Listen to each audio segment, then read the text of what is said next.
आज हम लोग शुरू करने जा रहे हैं अपने सिविक्स से सबसे लास्ट चैप्टर जिसका नाम है आउटकम्स ऑफ डेमोक्रेसी। इसके पहले हम लोगों ने अपने 4 चैप्टर को पूरी तरीके से ख़त्म कर लिया है। याद है चारों चैप्टर का नाम क्या है?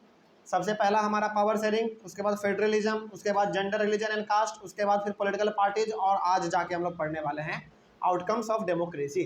ठीक है, चलिए इस चैप्टर में बेसिकली हम लोग क्या पढ़ने वाले हैं, पहले हम लोग छोटा सा इंट्रोडक्शन ले लेते हैं, उसके बाद हम लोग इस चैप्टर को स्टार्ट करेंगे। आउटकम्स ऑफ डेमोक्रेसी का मतलब ये हो गया कि आपने पहले चैप्टर में यानी कि पावर शेयरिंग में, फेडरलिज्म में, जेंडर, रिलीजन एंड कास्ट में और पॉलिटिकल पार्टी में, यहाँ तक में आपने जो कुछ भी डेमोक्रेसी के बारे में पढ़ा उसका रिजल्ट क्या निकला। जैसे आप साल भर पढ़ते हैं, उसके बाद जाके फाइनल एग्जाम देते हैं तो आपका रिजल्ट निकलता है या तो पास या तो फेल या तो एवरेज, है ना। उसी प्रकार से आपने 4 चैप्टर यहाँ पे पढ़ लिया पूरी तरीके से अपने सिविक्स बुक्स से डेमोक्रेसी के बारे में, तो आपको डेमोक्रेसी का क्या रिजल्ट मिला, आपको क्या देखने को मिला डेमोक्रेसी में।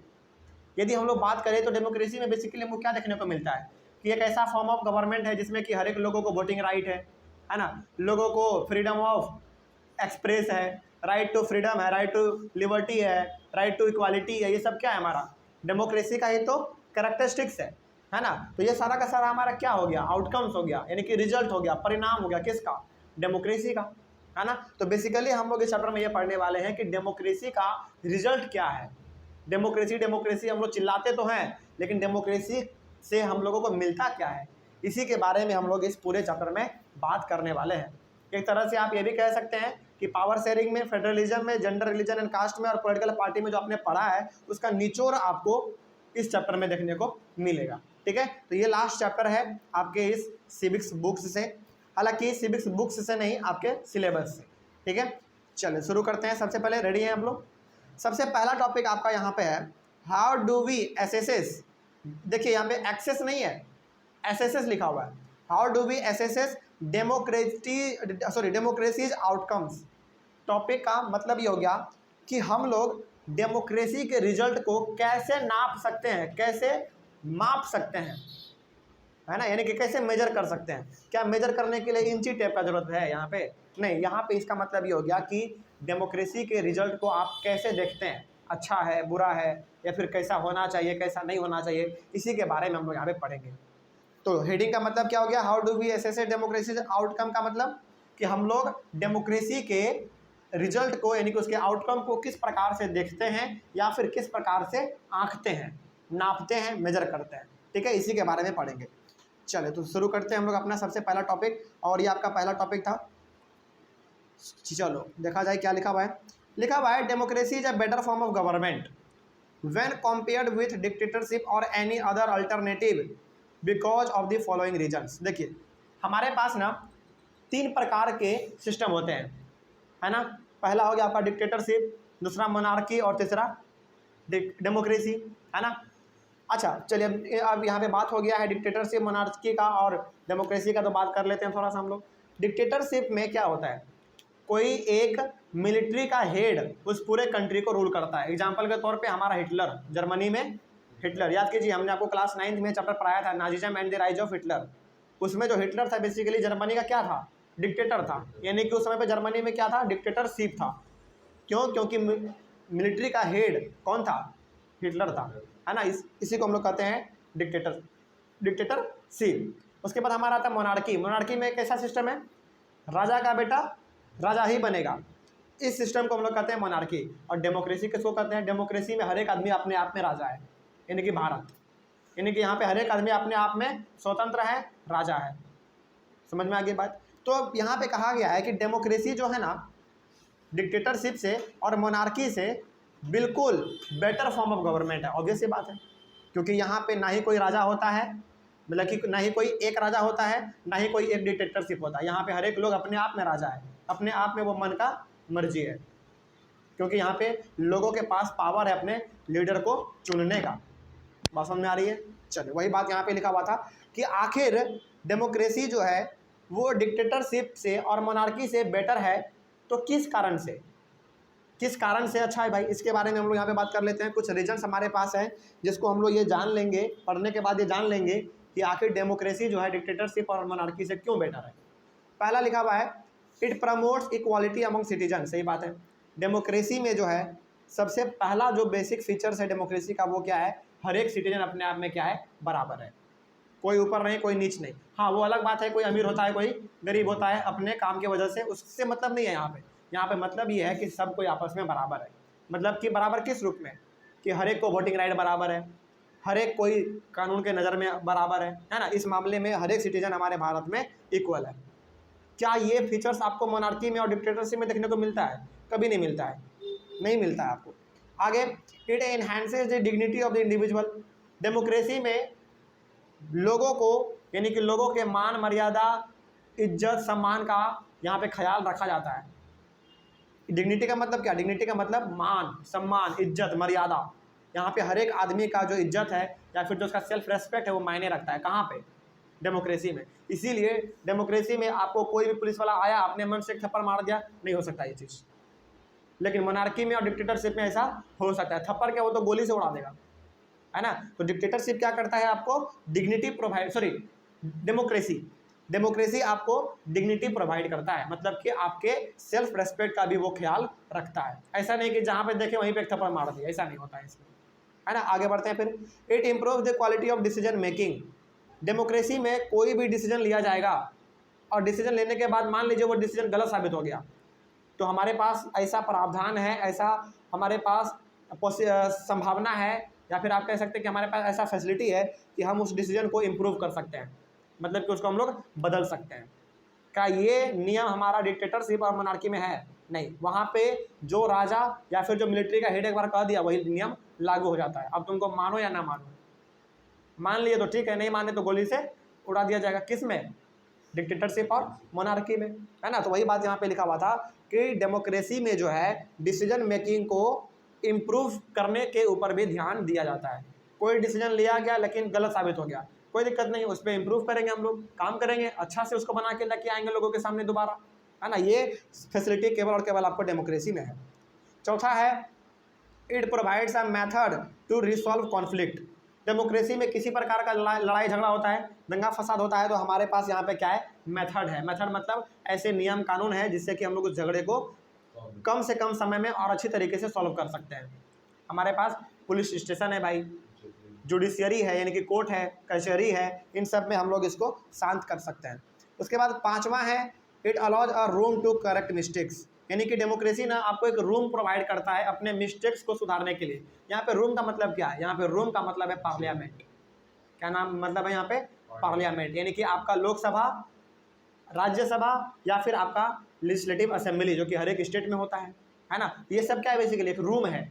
उसी रूम में हमारे सारे एमएलए एमपी आपस में बैठते हैं और किसी प्रकार का कोई मिस्टेक हुआ है उनसे डिसीजन मेकिंग में, तो उसको वो क्या करते हैं, सही करते हैं, उसको सुधारते हैं, है ना। तो यहाँ पे रूम का मतलब एक छोटा सा कमरा नहीं समझना है। रूम का मतलब यहाँ पे पार्लियामेंट है, लोकसभा है, राज्यसभा है और स्टेट असेंबली है, ठीक है। तो ये 5 कारण है जिनसे हम लोग कह सकते हैं कि डेमोक्रेसी जो है एक बेटर फॉर्म ऑफ गवर्नमेंट है डिक्टेटरशिप से और मोनार्की से। कोई डाउट इसमें? तो यदि आपसे पूछ ले एग्जाम में कि डेमोक्रेसी क्यों बेटर है भाई किसी भी अलग प्रकार के सिस्टम ऑफ गवर्नमेंट से, कि क्यों बेटर है, क्योंकि ये 5 पॉइंट है डेमोक्रेसी में शामिल है ना। तो ये 5 पॉइंट यदि आप जिक्र कर देते हैं तो फिर आपको नंबर अच्छा सा मिल जाएगा, ठीक है। आगे बढ़ा जाए, चलिए ये 5 हमारा खास करके बात हो गया। आगे बढ़ते हैं, स्क्रीनशॉट ले सकते हैं आप ऑनलाइन वाले बच्चे इसका, लगातार वीडियो को पॉज करके उसके बाद इसका आप नोट्स भी बना सकते हैं। शुरू करते हैं फिर आगे। Today over 100 countries of the world claim and practice some kind of democratic politics. देखिए हमारे पृथ्वी पे ना बहुत अलग अलग प्रकार के कंट्री हैं, है ना। 200 से भी ऊपर कंट्री हमारे पास है लगभग आज, लेकिन यहाँ पे कम से कम जो है 100 से ज़्यादा ऐसे कंट्री हमारे हैं इस वर्ल्ड में जो कि थोड़ा बहुत भी डेमोक्रेसी को वहाँ पे प्रैक्टिस करते हैं। मतलब कि ऐसे 100 कंट्री हैं, 100 कंट्री से ज़्यादा ऐसे कंट्री हैं जहाँ पे कि डेमोक्रेसी क्या है, लागू है। वहाँ पे डेमोक्रेसी के हिसाब से उस कंट्री को चलाया जा रहा है। और इन सब में से जो सबसे बड़ा डेमोक्रेसी कहीं पे है वो भारत में है। ये हकीकत है। भारत को डेमोक्रेसी का आप कह सकते हैं एक आइडियल माना जाता है, क्योंकि यहाँ पे डेमोक्रेसी को बहुत ही अच्छी तरीके से प्रस्तुत किया गया है, ठीक है। तो वही बात यहाँ पे कहा गया था कि आज वर्ल्ड में कम से कम जो है 100 से ज़्यादा ऐसे कंट्री हैं जहाँ पे कि डेमोक्रेसी हमारा लागू है और वहाँ पे डेमोक्रेसी से रिलेटेड ही वहाँ पे काम हो रहे हैं। ठीक है, आगे बढ़ते हैं फिर। They have formal constitutions, they hold elections, they have parties and they guarantee rights to citizen. तो जहाँ जहाँ दुनिया में जहाँ जहाँ जिस जिस देश में डेमोक्रेसी है वहाँ वहाँ पे उनका एक फॉर्मल कॉन्स्टिट्यूशन है, यानी कि अपना एक संविधान है कि किस प्रकार से कंट्री को रन करना है, कौन कौन से अधिकार लोगों को देने हैं, कौन कौन से अधिकार नहीं देने हैं, यानी कि हर एक कंट्री के पास अपना खुद का कॉन्स्टिट्यूशन है। और जहाँ जहाँ डेमोक्रेसी है वो लोग सारे के सारे अपने यहाँ पे इलेक्शन को भी होल्ड करते हैं, यानी कि इलेक्शन भी वहाँ पे वो लोग परफॉर्म करते हैं। उसके बाद अपना पार्टी होता है, पॉलिटिकल पार्टी, चाहे वो स्टेट पार्टी हो चाहे नेशनल पार्टी हो, और इसके साथ ही साथ वहाँ के गवर्नमेंट जो है लोगों को राइट टू सिटीजन प्रोवाइड करते हैं। राइट टू सिटीजन का मतलब कि आप इस कंट्री के नागरिक हैं, आप यहाँ पे रह सकते हैं। ठीक है, तो जहाँ जहाँ डेमोक्रेसी है वहाँ वहाँ ये सारे फीचर्स हमको लगभग देखने को मिल जाते हैं। आगे बढ़ते हैं फिर। These features are common in most of the countries, but these countries are very much different from each other in terms of their social situations, their economic achievements and their cultures. तो ये सारे के सारे जो features आपने पढ़े हैं, formal constitution का, होल्ड इलेक्शंस का, पार्टीज का, राइट टू सिटीजन्स का, ये सारा का सारा फीचर्स है किसका? डेमोक्रेसी का। लेकिन ये सारा का सारा फीचर्स जो है ना मोस्ट ऑफ द कंट्री में है, लगभग हर एक कंट्री में ये चीज़ है जहाँ पे डेमोक्रेसी है। मतलब ये हो गया कि जिस भी कंट्री में डेमोक्रेसी है वहाँ पे ये सारा का सारा फैसिलिटी है। लेकिन कंट्री जो है ना कुछ मायने में अलग भी है। किस मायने में भाई? सोशल सिचुएशन के मामले में। मतलब कि वहाँ का हो सकता है कि सामाजिक स्थिति जो हो थोड़ा सा अलग हो। एग्जाम्पल के तौर पर मान लीजिए हमारे भारत का कंडीशन और हमारे पाकिस्तान का कंडीशन दोनों का बिल्कुल डिफरेंट है। हालांकि दोनों जगह पे डेमोक्रेसी है ना। हालांकि पाकिस्तान भी दावा करती है कि हमारे यहाँ पे भी डेमोक्रेसी है, हालांकि पूरा नहीं है लेकिन फिर भी वहाँ पे डेमोक्रेसी है। ठीक है, तो लेकिन यहाँ पे यदि हम लोग बात करें तो सोशल सिचुएशन का, तो सोशल सिचुएशन जो है हमारा भारत का अलग है और पाकिस्तान का अलग है, यानी कि दोनों का स्थिति अलग है। लेकिन ये फीचर्स जो है यहाँ पे जो हमने डिस्कस किया वो पाकिस्तान में भी है और भारत में भी है। लेकिन कोई भी कंट्री डिफरेंट क्यों है? क्योंकि वहाँ के सोशल सिचुएशंस अलग हैं, अलग अलग कंट्री की अलग अलग स्थिति है। दियर इकोनॉमिक अचीवमेंट, इकोनॉमिक अचीवमेंट का मतलब क्या हो गया? कोई कंट्री बहुत आगे बढ़ गया है, कोई कंट्री बहुत पीछे रह गया। इस मायने में दो कंट्री हमारे डिफरेंट हो सकते हैं। उसके बाद फिर देयर कल्चर, वहाँ का कल्चर क्या है, किस प्रकार के लोग खाना खाते हैं, किस प्रकार के कपड़े पहनते हैं, किस प्रकार के लैंग्वेज बोलते हैं, कैसे रहते हैं वो लोग, इनमें भी हमारा कंट्री जो है एक दूसरे से डिफरेंट हो सकता है। लेकिन ये सारा फीचर्स सभी में लगभग कॉमन है। कौन कौन सा? कॉन्स्टिट्यूशंस का, इलेक्शन का, पॉलिटिकल पार्टी का, राइट ऑफ सिटीजन का। लगभग मोस्ट ऑफ द कंट्री में जहाँ पे डेमोक्रेसी है वहाँ पे ये फीचर्स हैं, कॉमन है सब में। लेकिन सोशल सिचुएशन, इकोनॉमिक अचीवमेंट और कल्चर जो है अलग अलग कंट्री का अलग अलग हो सकता है। इस मायने में हमारा कंट्री अलग अलग है। ठीक है, आगे बढ़ते हैं। यहाँ तक तो कोई डाउट नहीं। आगे है लिखा हुआ, if some of our expectations are not met we start blaming democracy. ये बिल्कुल स्वाभाविक सी बात है। ऐसा हमारे डेमोक्रेसी में देखा भी गया है कि यदि हमारे किसी भी छोटे मोटे एक्सपेक्टेशंस को, यानी कि जो हमारा इच्छा है, जो हमारा विलासा है कि डेमोक्रेसी में वो चीज़ होना चाहिए, यदि वो फुलफिल नहीं हो पाता है, हमको नहीं मिल पाता है, तो हम लोग डेमोक्रेसी पे ब्लेम करना शुरू कर देते हैं कि डेमोक्रेसी अच्छा नहीं है, डेमोक्रेसी ऐसा है, डेमोक्रेसी वैसा है ना। मतलब ये हो गया कि यदि हमारा छोटा सा कोई डिमांड है, यदि वो फुलफिल नहीं हो पाया है ना, तो हम लोग ब्लेम करने लगते हैं डेमोक्रेसी पे कि डेमोक्रेसी क्या है, खतरे में है, इस प्रकार से, जो कि बिल्कुल गलत है। यदि छोटा सा नीड आपका फुलफिल नहीं हो पा रहा है, इसका मतलब ये तो नहीं हुआ ना कि डेमोक्रेसी ही गलत है कि नहीं? इसका मतलब ये नहीं होता है। यहाँ पे कोई डाउट? चलिए आगे बढ़ते हैं फिर। We have to think carefully about the outcomes of democracy and recognise that democracy is just a form of government. देखिए, लोगों को ना ये चीज़ समझना पड़ेगा कि डेमोक्रेसी ना सिंपली एक फॉर्म ऑफ गवर्नमेंट है। मतलब कि गवर्नमेंट का एक अलग प्रकार है डेमोक्रेसी। लेकिन लोग क्या समझ लेते हैं? लोग समझ लेते हैं कि जो है सब कुछ डेमोक्रेसी ही है। हमको रोजगार देगा तो वो डेमोक्रेसी देगा, हमको इक्वल राइट देगा तो वो डेमोक्रेसी ही देगा। ऐसा नहीं है, ऐसा बिल्कुल भी नहीं है। डेमोक्रेसी मात्र एक फॉर्म ऑफ गवर्नमेंट है, वो आपके हर एक प्रकार के जरूरत को पूरा नहीं कर देगा। अब ऐसा तो नहीं हो सकता है ना कि आपको रात में 2 बजे आइसक्रीम खाने का मन कर रहा हो और गवर्नमेंट आपको ला के आइसक्रीम देगा, ऐसा होगा क्या? बिल्कुल नहीं होगा ऐसा, ऐसा कभी नहीं हो सकता है। जो संविधान में लिखा हुआ है वही होगा, है ना। तो संविधान में ऐसा तो कहीं पे नहीं लिखा हुआ है कि किसी आदमी को किसी गली के अंदर में रह रहा है, वो उसको रात में 2 बजे आइसक्रीम खाना है तो सरकार उसको पहुंचा के देगा, ऐसा तो नहीं हो सकता ना। तो यही बात यहाँ पे कहा गया है कि लोगों को समझना पड़ेगा कि democracy is just a form of government. वो आपके हर एक इच्छा को पूरा नहीं कर सकता है, कुछ कुछ ऐसे भी इच्छाएं हैं जो कि आपको खुद पूरे करने पड़ेंगे, है ना। तो लोग समझ लेते हैं कि डेमोक्रेसी है तो सारा जिम्मेदारी किसका बनता है, डेमोक्रेटिक गवर्नमेंट का बनता है, जो कि बिल्कुल गलत है ना। तो लोगों को समझना पड़ेगा कि democracy is just a form of government. It can only create conditions for achieving something. मतलब क्या हुआ, डेमोक्रेसी जो है आपके हर एक इच्छा को पूरा नहीं कर सकता है, लेकिन हाँ वैसा कंडीशन वो जरूर क्रिएट कर देगा, वैसा वो सिचुएशन जरूर क्रिएट कर देगा कि आप उसके थ्रू उस चीज़ को आप अचीव कर सकते हैं। फॉर एग्जाम्पल मान लीजिए, एग्जाम्पल के तौर पे मानिए कि आपको पैसे चाहिए, एग्जाम्पल के तौर पे समझिएगा इसको, आपको क्या चाहिए, अपने घर को चलाने के लिए पैसे चाहिए। तो क्या गवर्नमेंट आपको आके पैसे देंगी? ऐसा तो नहीं होगा। लेकिन गवर्नमेंट क्या करेगी, गवर्नमेंट रोजगार क्रिएट कर देंगे, है ना, कहीं पे जॉब खोल देगा आपके लिए। तो अब आप क्या करेंगे, जाके जॉब करेंगे, फिर आपको पैसा मिलेगा।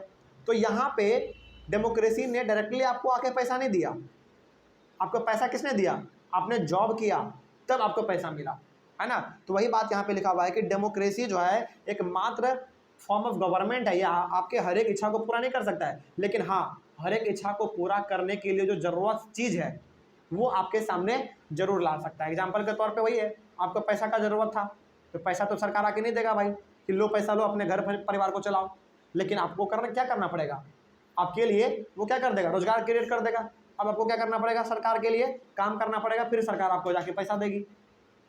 तो वही यहाँ पे बात कहा गया है डेमोक्रेसी के बिहाफ में कि डेमोक्रेसी आपको एक ऐसा कंडीशन क्रिएट कर देगा कि उसके थ्रू आप अपने एक्सपेक्टेशंस को, आप अपने नीड को, अपने इच्छाओं को पूरा कर सकते हैं।